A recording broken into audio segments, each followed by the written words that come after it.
Salut toi, j'espère que tu vas bien depuis ce temps. Toi qui es nouveau, tu ne te rends pas compte du temps qui est passé entre la dernière vidéo et celle-ci, mais pour ceux qui étaient dans l'attente, je vous dois une explication. L'île de Skye est bien souvent présentée comme étant magique, une terre vierge où moutons et vaches évoluent ensemble en paix. Une île où, lorsque l'on se laisse happer par la beauté, nous raconte des histoires de fées, ayant construit le paysage plein de mystères et de secrets. Seulement, en période d'été, c'est pas du tout comme ça. Nous avons été déçus.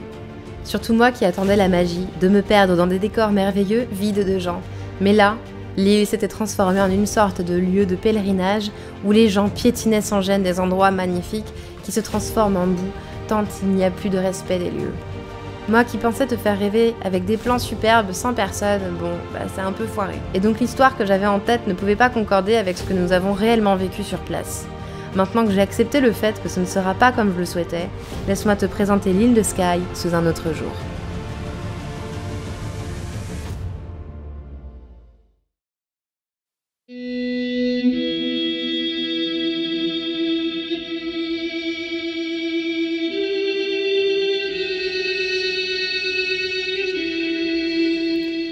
Pour se rendre sur ce gros rocher, on peut y accéder de différentes manières. Par le bateau ou par la route. Édouard n'étant pas encore doté de bouée, c'est par la route que nous avons décidé de passer.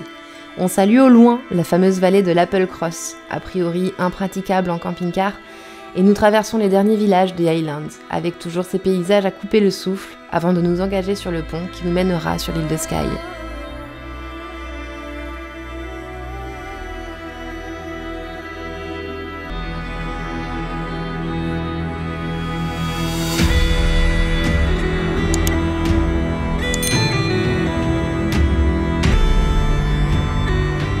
Bienvenue sur l'île de Skye. C'est sous un ciel menaçant que nous arrivons en cette fin de journée d'été. Nous découvrons une île qui nous montre son côté mystérieux, presque avec un air dangereux. Toujours de petites routes, serrées et tortueuses, entourées de monts et de lacs. La mission pour nous est de trouver un spot où passer la nuit. Et si ce n'était que ça, cela aurait été facile. Mais qu'est-ce qu'un road trip sans difficulté ? Nous devions aussi trouver une bonne connexion internet. Et ça, sur l'île de Skye, c'est très compliqué. Si seulement nous avions connu plus tôt la Fly et leur système de carte eSIM, ça nous aurait changé la vie. Petit aparté, Olafly c'est notre nouveau partenaire dans cette aventure qui est fournisseur de eSIM, donc des cartes SIM virtuelles à rentrer directement sur vos téléphones. Si vous avez envie d'avoir plus d'informations pour vos futurs voyages ou vacances, n'hésitez pas à aller dans la bio, tout est écrit. Vous avez également un petit code promo qui se balade ainsi que mon lien. C'est une bonne alternative et une solution qui te sauve la vie pendant tes vacances. Bref, nous voilà dans un décor magnifique, comme j'en rêvais, mais nous allions devoir le quitter et rouler encore.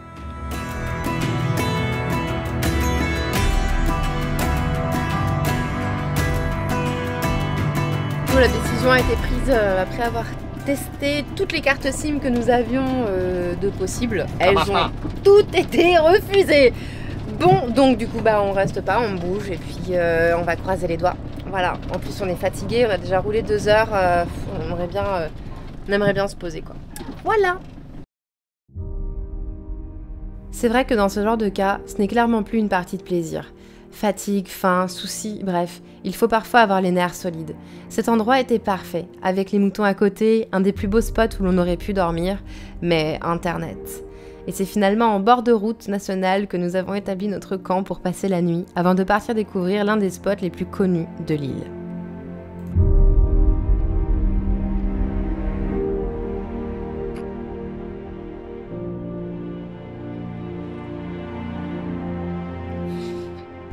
Mais qui voilà, au moment où nous prenons le départ, Monsieur Bouc et Madame Bouc.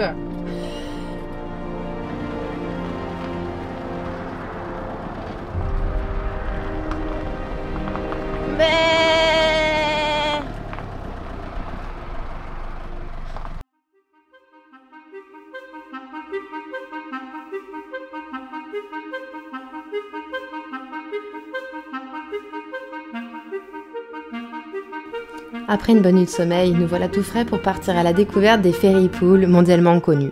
Excitée comme une petite fille pourrait l'être lorsqu'on lui annonce qu'elle va aller jouer dans un grand jardin, j'étais loin d'imaginer que ça allait être galère une fois arrivé là-bas pour se garer.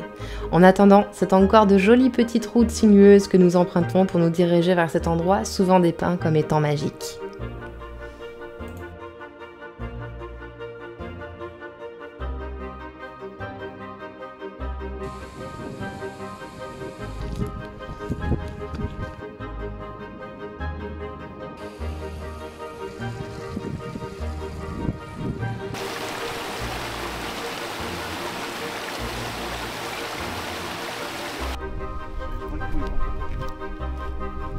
Ça y est, nous sommes arrivés dans une des petites vallées des fées qui sont les ferry pools. Bon, sur place par contre, ce ne sont pas des fées que nous avons trouvées. C'est un endroit mitigé pour nous, déjà au niveau de la beauté.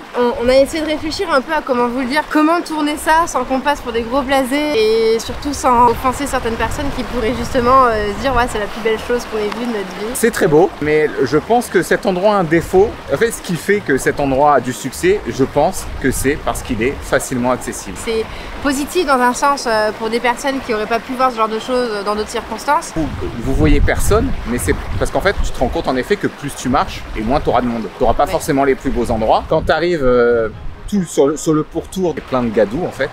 Tu te rends bien compte que les pas des hommes défoncent tout. Ouais. Donc c'est normal après que tout le monde ait droit de... C'est évident que tout le monde ait droit de voir ça, il n'y a aucun souci là-dessus. Du coup c'est un peu mitigé quand tu arrives là. Et je pense que pour beaucoup de monde, tout le monde doit se dire ça. Ah, fait chier qu'il y a autant de monde. Ben ouais, c'est ça. Et en plus le truc c'est qu'on avait tellement envie d'y mettre de la magie. Enfin on avait envie de faire vraiment des jolies photos, de faire des jolies vidéos. Pour nous ça aura un petit goût de demi-teinte. Tu vas dans les Alpes, je pense que tu vois des endroits aussi beaux avec des cascades. Mais sauf qu'il faut que tu te tapes 4 heures de marche. Il y avait une chose aussi. C'est tout le paradoxe. Ouais, on se posait la question de savoir est-ce qu'on vous montre cet endroit? Est-ce qu'on vous en parle? Est-ce qu'on vous le partage? Tout en vous disant qu'il y a trop de monde. Voilà, est-ce qu'on n'aurait pas plutôt intérêt de ne pas vous le montrer? En fait, si on veut se dire qu'on voudrait préserver ces endroits qui sont naturels, qui risquent de se transformer en des gros lieux touristiques, bon, on s'est posé la question, mais c'est vrai que comme toute la commune nous dit ah, il faut aller voir les ferry pools et que je sais que tout le monde attend de les voir, mais c'est vrai que si la prochaine fois on trouve qu'il y a quelque chose qu'on doit garder en fait secret, bah je pense qu'on gardera secret.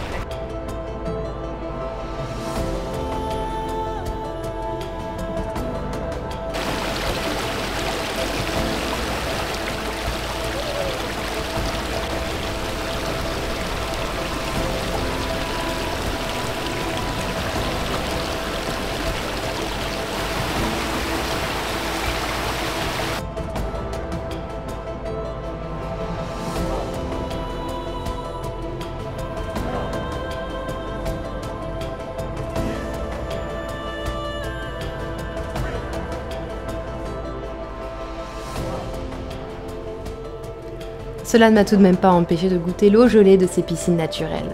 Peut-être dans l'espoir de me transformer en une forme d'être volant ou de recevoir des pouvoirs magiques. À part m'avoir mise KO, j'ai pas ressenti de grands changements. Si on oublie la présence humaine, on arrive quand même à se rendre compte de ce que cet endroit peut être. Il me fait un peu penser à certains décors de films ou de séries. Là, rien me vient comme ça. D'ailleurs, si tu as des noms en tête, n'hésite pas à les partager dans les commentaires. Ça nous fera peut-être découvrir quelque chose d'intéressant. Je pense après réflexion que cet endroit en vaut la peine. Mais hors période touristique. Par contre, faut pas être frileux, parce que qui dit hors période touristique, on parle plutôt de l'automne, du printemps, voire même de l'hiver. Bon, et c'est sur une note à la saveur plutôt salée que sucrée, que nous nous retournons à notre petite maison roulante quai Édouard, pour à nouveau aller chercher un endroit où dormir.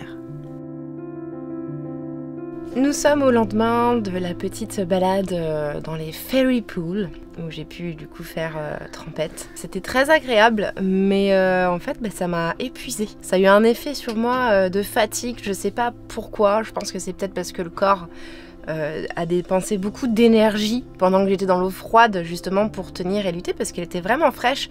C'était une sensation, une très bonne sensation, mais au final je pense qu'on se rend pas compte, mais le corps peut dépenser beaucoup d'énergie pour garder le corps à température. Et avec la marche ça m'a complètement épuisée et mentalement et physiquement, bref, donc du coup Après ça, j'étais morte. Plus de carreaux, merci, au revoir. Du coup, là, eh bien, on est préparé. On va aller prendre quelques petites images de la ville de Portree par laquelle on devait passer sur l'île de Skye. C'est un petit village très mignon à voir. Vous allez voir, ça mérite quand même de faire quelques petites images. Mais ça, on te le réserve pour le prochain épisode, dans lequel nous irons à nouveau braver les foules et découvrir une autre terre des fées. Si cet épisode t'a plu, abonne-toi et gâte-nous avec un petit like et active la cloche pour ne pas louper la suite de l'aventure. Des bisouilles!